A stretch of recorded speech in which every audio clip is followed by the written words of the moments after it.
Agora, lógico que nós entendemos, por exemplo, que não tem que ser tudo que está escrito. Você pode há pequenas variações. Agora, você não pode deixar que ocorra variações demais, porque depois termina sendo prejudicado. E em algumas matérias super importantes, aí você tem que acompanhar mais ainda o regimento, para que assim você termine discutindo a matéria, mas discutindo a matéria de forma que ela tenha todo o amparo legal. Então, esse ponto aí é importante, porque senão vai se tornar um vício e depois você, quando for querer levantar o regimento interno, até por questão de praxe, que já estão sendo feitas a sessão daquele jeito, as coisas acontecendo daquele jeito, o regimento interno vai ficar em segundo plano. E isso pode ser prejudicial a toda a sociedade e alguns vereadores que até possam estar se beneficiando agora, mas que isso pode prejudicá-lo lá na frente de forma incontestável.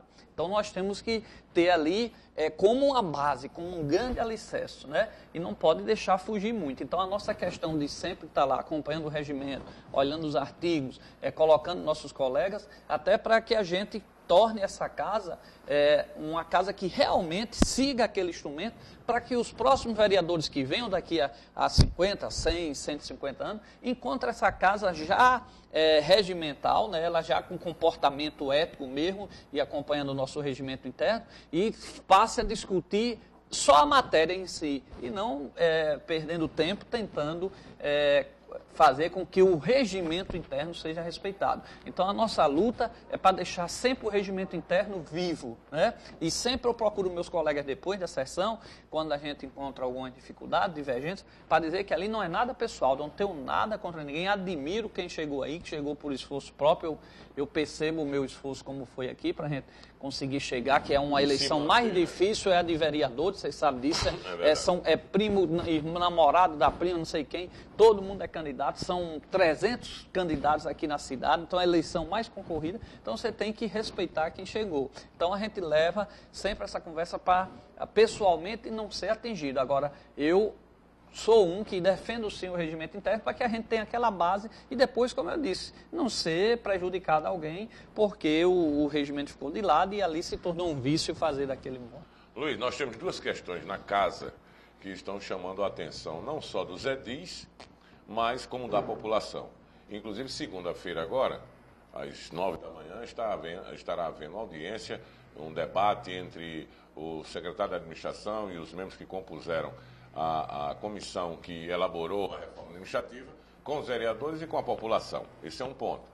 E o segundo ponto é a questão, ou seja, a primeira questão é a reforma administrativa e a segunda é a questão da CEI, Comissão Especial de Investigações, para apurar a questão daquele medicamento que foi descoberto que estava estragado.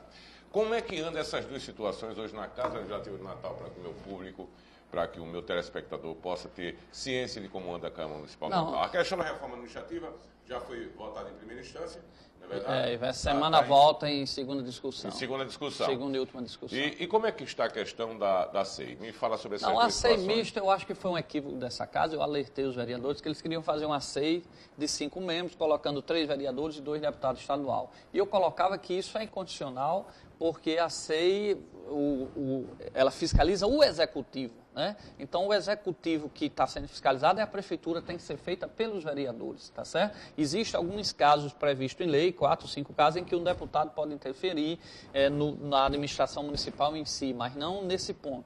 Então, não tinha como colocar essa... Ou seja, se tivesse recurso do governo do Estado nesse programa, a Câmara instalaria a sua e a Assembleia instalaria dela. Não, mas mesmo tendo recurso, não pode ser feito dessa maneira. Porque o legislador, na verdade, ele legisla. E por fiscalizar, termina cabendo ele também criar uma CEI ou uma CPI, como se diz. Mas você tem que ter a CPI no foco no executivo.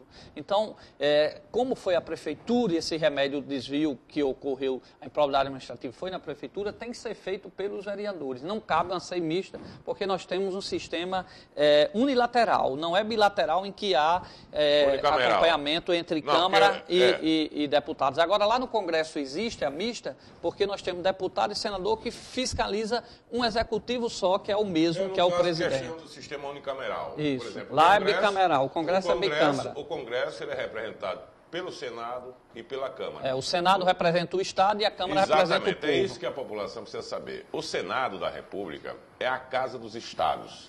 Cada estado, por isso que você vê que são 81 senadores, porque cada estado, são 26 estados em mais do Distrito Federal, cada um tem 3 representantes. É igualitário, aí não depende da quantidade de população. É o estado que manda 3 representantes, então dá 81. Ali é a casa dos estados, que defende os interesses do estado. Já a Câmara dos Deputados, essa não, representa o povo, é proporcional. Como o sistema é unicameral, quando existem questões de alta relevância, as duas casas se unem para tomar decisões. Aí é bicameral. Bicameral, né? Unicameral, bicameral, perdão. E consta no regimento interno do Congresso. Perdão, o unicameral. É unicameral nosso. Aqui do Estado do município. Então, como é bicameral, ela na hora, ela se une, porque, como disse o Luiz Carlos, ela tem o executivo que é único. É uno, a presidência da República, o executivo brasileiro. Já no caso aqui do município, não. Você tem uma Câmara unicameral, é só a Câmara Municipal, e quem é o executivo é o prefeito, no caso, que administra a cidade. Então, nesse caso aqui, realmente a responsabilidade é só da Câmara Municipal de Natal, com relação à fiscalização do Executivo. Eu acho que essa SEI mista, até já teve juristas que deu entrevista em grandes jornais, já disse Mas vai que não ser instalado? Não, já disse que não cabia. Então, os vereadores da Comissão de Saúde, o Ney Lopes Júnior tinha proposto, já observaram que não vai dar certo esse caminho e vão voltar a SEI normal, a CPI normal, realizada pelos vereadores. Agora, lógico que os deputados podem também participar, como qualquer cidadão pode vir participar, convidado e colaborar com essa discussão. Mas eu digo, mas ela já vai ser instalada? Vai ser instalada. Não foi feito o requerimento da mista. Então, como não foi aprovada, não chegou, então vai ser encaminhado pela Comissão de Saúde. A gente está deixando isso a Comissão de Saúde levar à frente, porque qualquer vereador podia fazer com 7 assinaturas, mas a gente está deixando com a SEI de saúde, eles vão se reuniram ontem, eu acho que na próxima semana eles já devem trazer a SEI dos vereadores para ser a proposta para ser votada e no caso... Porque na hora que você pega para a criação da SEI, não precisa da votação, precisa só de 7 vereadores assinando. Assinando, eles fazem e o que eles julgarem, aí sim tem que passar pelo crivo do plenário para ter eficácia jurídica. Mas a nomeação dos membros é feita pela mesa da casa? Feito pela mesa da casa. Não tem assim nada que chegar o requerimento, não Chegou passa o requerimento e a mesa da casa já... O presidente vê os partidos, tenta colocar o máximo de partido possível nessa composição, aí depois eles fazem toda essa investigação, passa para casa, os vereadores aprovam ou não o relatório, e aí com aprovação com crivo do plenário, que tem eficácia jurídica, e pode ser encaminhado para o Ministério Público ou para a própria Justiça tomar o seu Ou seja, essa próxima semana deverá ocorrer da mesa receber a proposta de instalação da SEI, não é? A mesa vai nomear quem são os membros membros vão reunir-se, vão se reunir para nomear o seu presidente, o seu relator, e a partir daí vamos começar o trabalho investigativo. Tem um prazo de, no máximo, 4 meses. 4 meses, ao final de 4 meses tem que apresentar um relatório que será apresentado ao plenário. Ao plenário que decide. E aí o plenário que vai tomar a sua decisão final. Não é isso? Luiz, eu quero agradecer mais uma vez a sua presença aqui no nosso programa. Acredito que esse debate, principalmente com esses esclarecimentos que você trouxe, enriqueceu muito aqui o nosso programa e com certeza o nosso telespectador deve ter ficado muito satisfeito com as suas colocações, até porque a população como um todo, hoje, às vezes as pessoas não entendem, é que o brasileiro, por mais que você diga que a democracia é jovem, mas o brasileiro adora política e ele evoluiu muito politicamente. Nós estamos vendo aí os resultados das eleições, sempre trazendo mudanças, né, trazendo avanços que a gente sente, a própria população discutindo política. Não se discute mais política pelas cores, antigamente era a cor A ou a cor B, não. Hoje se discute, são propostas, não é verdade? E como você disse, o pessoal espera muita renovação.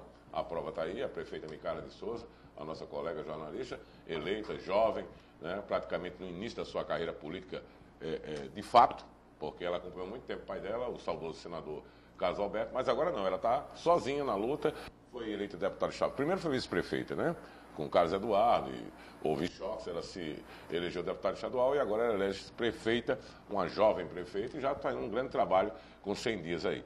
Obrigado, Carlos, pela sua presença. Nós que agradecemos, eu queria deixar o nosso site aí no ar, www.profluiscarlos.com.br, o Luiz com S está saindo aí na telinha, dessa forma o telespectador pode acompanhar e ver todos os nossos projetos e toda a nossa atuação política. Muito obrigado. E várias coisas mais, né, que tem lá. Temos aulões para vestibular, tem todo o encaminhamento, nosso histórico político, perfil. Aloysio sempre foi conhecido como muito dinâmico, né? Uma pessoa muito dinâmica, não só na vida profissional como vereador, mas também como professor e como profissional de engenharia